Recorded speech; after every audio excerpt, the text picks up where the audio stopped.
That's another very important question. Also, the same introduction that I would like to say is that the answers for these questions have to be from revelation, because we don't know. So it has to be from revelation. If someone has given you an answer and it's not from revelation, it's a problem. So getting back to what happens to the soul leaves the body. The hadith speaks of it getting to a place known as barzakh. Barzakh is a place where these arwah are kept, these ruhs or these souls are kept, waiting for the last day. A person who's had goodness and so on, the days pass and like a flash. A person who's perhaps been a bad person, it may pass a little bit slower. But getting to the second part of the question, the first part was, where do the souls go? They go into barzakh. What exactly is the whole description of barzakh? I have to stop where the Quran and the Sunnah have stopped. We cannot describe beyond a certain point. I will tell you, look, it's a waiting place. The souls do not come back to greet the family members every year. You need to know that. Some people say, okay, every year the soul comes back, salam alaikum, how are you? Some people say the soul comes back to us and cleans the home. And some people say the soul comes back and does this and does that, and I feel it. Those are, jinn sometimes. Those are the devil sometimes. Those are the qareen sometimes. That's something else. Those are spirits, known as spirits in some traditions. But it's not the soul we're talking about. It's not the individual. They don't come back to you and say, hey, how's it guys? Salam alaikum. I remember one person says, I can make your grandfather talk to you.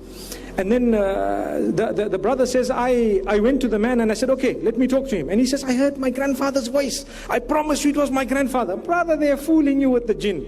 They're fooling you with all these qareens. Don't be fooled. The souls are gone to a place known as barzakh. That's it.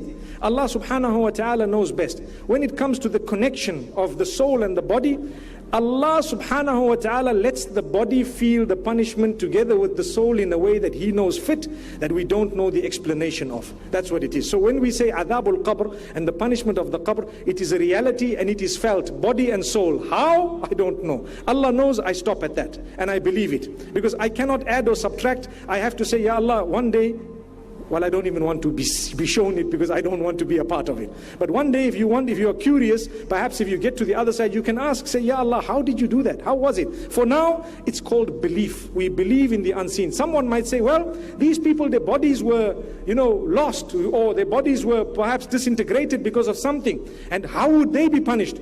Well, I still believe if Allah wants, He will do it, and He will do it exactly that way. How He does it, He knows best. That's how we stop. In this way, you protect yourself, you protect your iman. When we want to go into deep details that are not in the Quran and the Sunnah of Rasulullah ﷺ regarding imaniyat and matters of belief, we tend to burn our fingers.